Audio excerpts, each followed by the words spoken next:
And welcome to Movie 101 Review. Movie 101 is created to empower movies itself. And of course, my legendary co host, Mr. Bob Lemon. Hey Daniel, would you like some fresh popcorn? I just made some. Yes, please. With with the I butter, wish there butter was a way for me to flavor. get it to you. Yeah, with butter. Oh, you like the fake butter. Okay. I like the I'll fake keep that in butter. mind. Delicious. I like the umami taste of butter. Oh, okay. Well, I'll Yes. make sure to have some for you there. See, we got a big popper full of popcorn back there in the background. Oh, thank you, Mr. Bob. Can I combine cheese and butter? What do you Uh, think? it might be a little messy, but if you're willing to, have it on your hands, I don't think there's a problem. Yes, I don't like cheese, especially You don't like cheese? Oh, okay. no. Well, maybe we just dip it. Maybe just dip it in the cheese. Oh yes, I like butter instead of the cheese. Yeah, you can have that. Well, they don't have dips for popcorn, do they? That would be the new invention. Innovation. Could be a Daniel invention. Popcorn dip. Yeah, that's a good idea, but it's too small to dip. What do you Well, think? I don't know. Maybe no. I mean, everything works, right? Maybe. Well, then maybe make the popcorn sticks, and Oh then you can wow, dip the stick. popcorn stick. Have you ever had a popcorn ball? You know what the popcorn ball is? What is that, Mr. Bob? No, I don't know. Okay, What is so I that? had these as a kid, Uh, and here they're all they're they have them all over the place. But so they take popcorn and then they put it in basically like a syrup sugar mixture and yes. make a ball out of it. When it dries, the popcorn stays together, and it's kind of like uh, kettle corn. Have you ever had kettle corn where it's sweet and salty? Mm. And but it stays in the shape of a ball, so you could easily make popcorn sticks and then have dipping sauces for them by doing the same kind of thing. I think this is an invention that just got invented right here on Movie 101 Review. Thank you. Looking forward for that Popcorn sticks. invention, Mr. Bob. Well, that could be, you could make it on Food 101, Oh yes, and definitely a then yeah, recipe. it'll yeah, and then we have some dips. Perhaps sour cream and onion might be a good dip. I think. What other dips could Oh we have? wow, marinara. Hot sauce dip.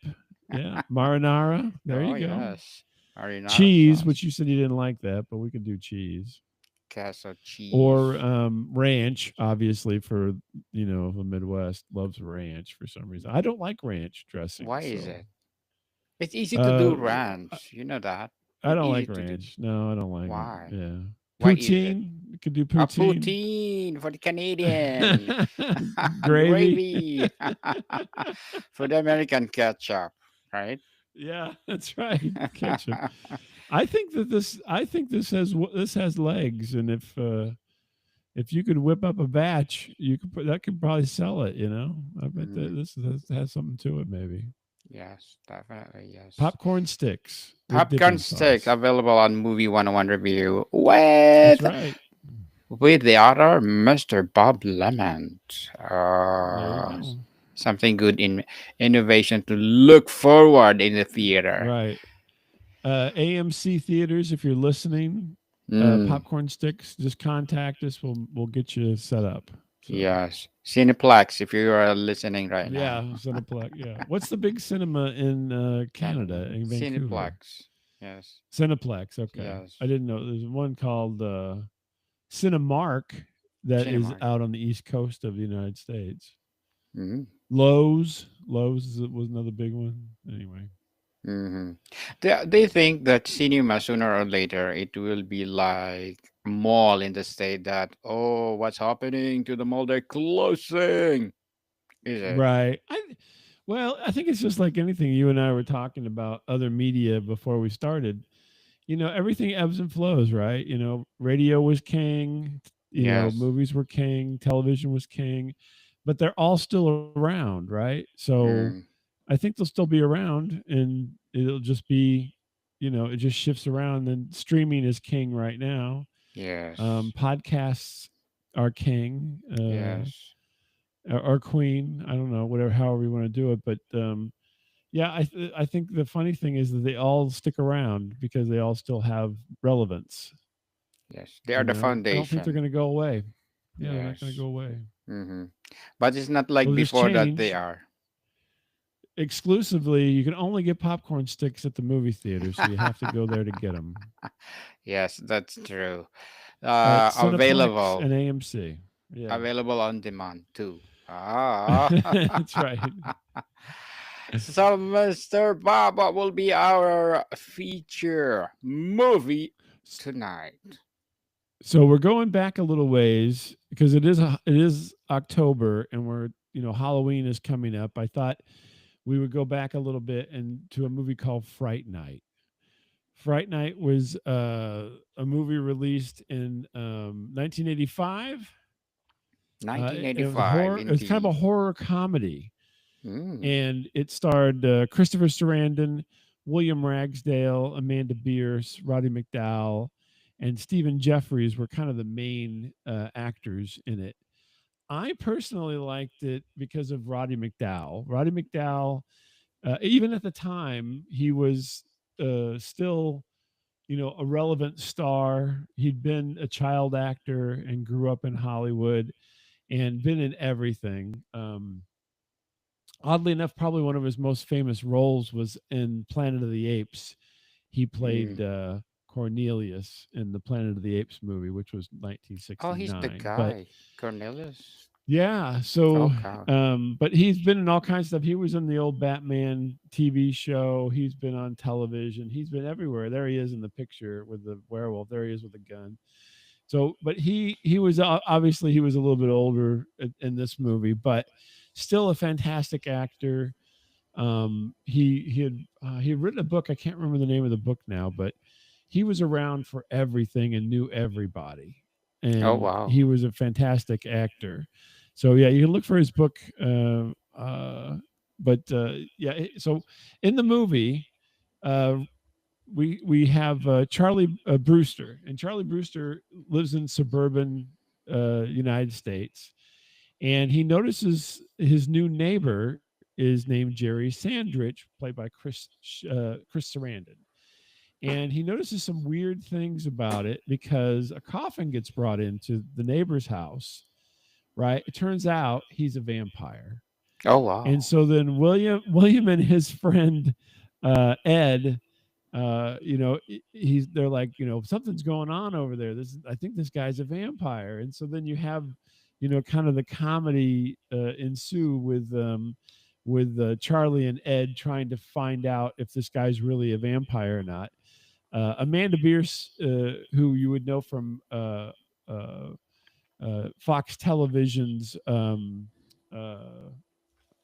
show with Ed O'Neill, which I'm blanking on the name. I was going to say All in the Family, but that's not it. But anyway, she plays his kind of girlfriend or pseudo girlfriend, and she's like, no, there's nothing going on. But of course, Charlie keeps watching out his window and seeing all these kind of peculiar things that are happening next door.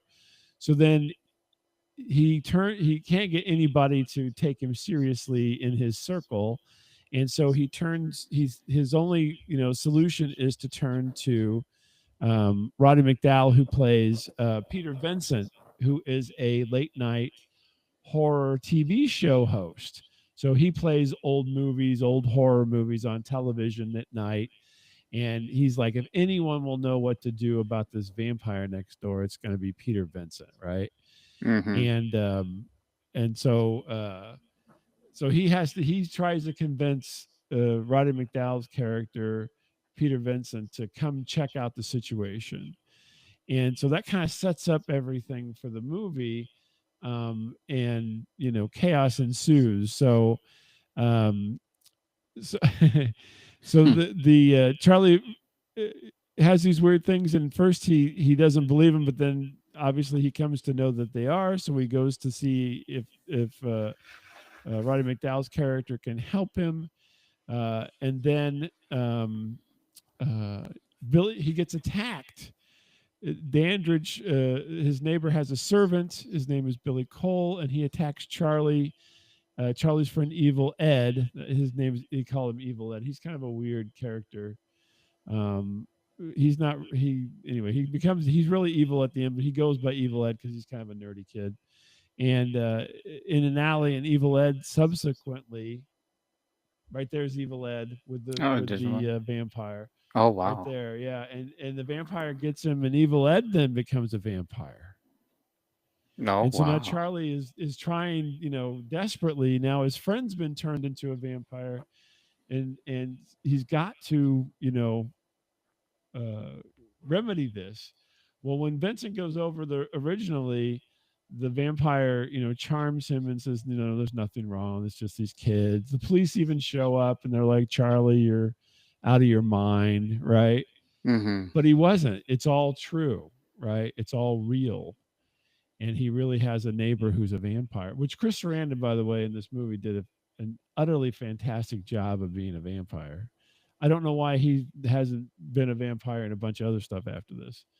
So there's Charlie getting prepared, right, with his wooden stake and so forth, so he can kill the vampire if he has to. He's in his room, he's got garlic on the wall there because the vampire comes into his room at one point and scares him. Right, Oh, wow. he flies up to his window, sneaks in, and scares Charlie so bad. Right, so Charlie's preparing himself for the inevitable. He doesn't want to be a vampire. Although Ed becomes a vampire, and his Spoilers. girlfriend, yeah. Can be the spoilers Well, already? that's one What? of the famous. 1985. Yeah, that's one of the famous scenes, is because it's a transformation scene of Ed, and probably other than American Werewolf in London, that transformation scene back in that day was really, really, great. So we go forward here, and Charlie then he's like, we have to do something. He teams up. He finally convinces the Peter Vincent that this is really a vampire. He teams up with Peter. You see him with the gun. Oh, there's Evil Ed with a burned cross on his head. Yes. Uh, and he right there, yeah. Look at his face. Oh gosh, he's Oh, scary looking, wow. right? Vampire. Oh, So we go to to the final battle where Charlie and Peter Vincent, go to Dandridge's house and are going to confront him because he's taken Charlie's girlfriend and is going to, he seduced her and is going to Married with Children. I just remembered the name of the show she was on, Married with Children. But he seduces her and he's going to turn her into a vampire, and Charlie doesn't want that to happen either, right? So there she is. That's Amanda Bierce with Chris Sarandon, the vampire. He's getting ready to seduce her in that scene. oh, wow. So so they confront Dandridge, who's hiding in the basement in the coffin, and Charlie fends off his girlfriend because she starts attacking him, but she hasn't quite transformed into a vampire just yet. And the crux of it is, if they kill the vampire, then she won't finish her transformation into a vampire. Poor Evil Ed, already a vampire, right? No saving him. But he has the chance to save his girlfriend, right? So, Yes. so what ends up happening? They're in the basement, and he's got it all darked in. All the windows blocked and everything, and then Charlie ends up smashing windows to let the sunlight in to burn the vampire to save his girlfriend. Oh, And wow. then big finale with all that going on, with breaking glass and vampire skin sizzling. But then Amy had not made the transformation, so then she doesn't finish because the Dandridge dies, and she stays a normal person rather than being changed into a vampire. Then Peter Vincent was kind of the down and out horror host. He returns to his TV show, and he's only going to show vampire movies. It's a great success, and his career starts taking off again. But they did have a sequel, and so No. they set it up a little bit for a sequel at the end with Evil Ed, um, saying, kind of his voice piping up because he did not die. He got burned right with the cross. We saw that picture, but he didn't die. And then there's a sequel to Fright Night 2. Oh wow. Is it? Yeah. Alright. But we won't How go we about won't get into that one.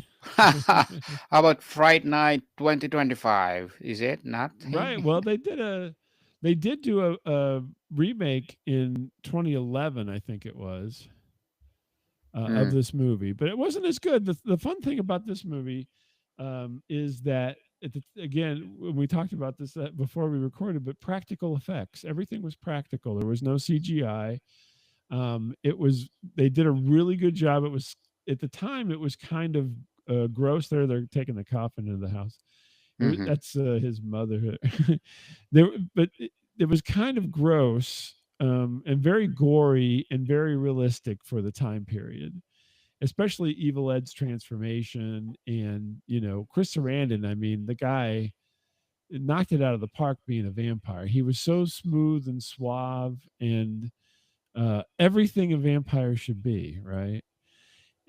So definitely, I mean, I think if he hadn't have been in that role, I don't think the movie would have been quite as good. I mean, everybody did a good job, but he really, brought the vampire to the forefront and made, you're like, that's a vampire. That's the way a vampire would act, and he did a great job. This is one of the first roles for Amanda Bierce from Married with Children. That became her fame later. She was on that show with great success, for many many years, like decade. I think over 12 years it ran, and she's become a director. She directed television and movies, so that's good. Now William Ragsdale, who was our protagonist, Charlie Brewster, didn't have a lot of great success. I mean, this was probably his highlight. And let me look at his page here and see what else he was in. I don't remember him being in too much else. Um, oh, he was in a TV show called Herman's Head, which I did remember. I liked quite a bit back in the 90s, Mm-hmm. 91. And he does a lot of television work now and so forth. But this probably is he's known for this, because one of the reasons I wanted to do this is because my friend Miles went and met them. He met William Ragsdale, Amanda Bierce, and Stephen Jeffries at a Comic-Con thing, and got their autographs and pictures and everything. So it brought back kind of old memories, and I remember being very fond of this movie when it came out, and it was really quite a big film on video. So I don't know if you know. I don't know if I've ever mentioned this, Daniel, but many years ago I worked in a video store. Uh-huh. Did I Yes. mention that before? Yes, you did. Oh, And we you are did? Okay, well yes, I did. we are And talking this was about invention. We're yeah, talking so about but invention. this was a big video rental movie back in the day. I mean, people loved to rent it, and it Yes. got rented over and over again. So, but a couple of things here on let's see if I can find some stats for you. So it was released on August 2nd, 1985. It's a Sony August. Picture movie. That's Yeah. still fall, right? August Fall. for a horror movie, horror comedy, right? Mm-hmm. Oh, this It is had a summer. $9 million budget, which was not, that was a pretty good budget for back in that time period. $9 million was not a small budget for a movie. It grossed 24 million in the U.S. and Canada. Its opening weekend was 6 million, so it really did quite well at the movies, because it almost made back everything in its opening weekend, and then obviously made more than double its cost. So, and it's quite a beloved movie now. I mean, it's with Roddy McDowall and kind of the horror host and so forth, all that kind of nostalgia and whatnot. People really like it. And there is I will give you a little weird bit of trivia. Yes, I love trivia. about Go ahead. it. So Stephen Jeffries, who you've got his picture there, he's getting the cross put on his forehead by Roddy McDowall. He has had quite a varied career. So he was when he was young here, he was in Fright Night and 976 Evil, and but then he actually starred in some adult movies, believe it or not, Adult like X-rated movies. movies. Oh wow. Yeah, What a trivia. which which is weird. And then, but then he came back and he did some mainstream Hollywood movies as he got older. But yeah, for a while there, he was in a lot of things that would be considered X-rated movies. Um, so the other interesting thing about him was that he was in a movie called Fraternity Vacation, which it was kind of an 80s romp style movie, kind of the usual 80s romp style movie. um, and one of his co-stars was Tim Robbins. Oh wow. And And then oddly enough, Amanda Bierce was in that movie as well. So he's worked with Amanda Bierce a couple of times. But then after that, he kind of drifted into some other things, and then finally came back. finally came back to be in regular Hollywood movies later, like Living Dead movies and things like that. So it was he's had quite the career. But astonishing I think career. it's yeah, astonishing career exactly. I think that but I think this was kind of it kind of set the tone. So if anything you see that's called horror comedy, this was one of the prototypes in the 80s for it, right? Previous to this, horror comedies were like Abbott and Costello meet Frankenstein and stuff like that. The Three Stooges meet the Mummy or whatever, and they weren't very serious in their attempts. That was all very slapsticky and goofy. Where this was a serious attempt to have you believe that he really had a vampire next door, and this is what the outcomes were. And I think they did a really effective job of doing that. And it's just a fun movie. It's still a fun movie to watch today, even though it is quite old if you look at it from the perspective of 1985. It's still a real fun movie to watch, and has a lot of things going for it, a lot of humor, and a lot of good performances from everybody. Good performances for sure. So, Mr. Bob, if we compare this to the series Vampire Diaries, is it the Hmm. same storyline? Well, no. So Vampire Diaries, because I've actually seen that, Mm. is a little more serious, right? So it's Yes. more in line with Twilight, where this would probably Oh, be more in line with. I'm trying to think of something that's recent. You know, um, oh my gosh, I can't. I'm trying to think of anything. it, charm. it it really was a horror movie, but it's funny. I mean, that's the thing. I can't think of what it compares to, because it kind of stands out on its own, because a lot of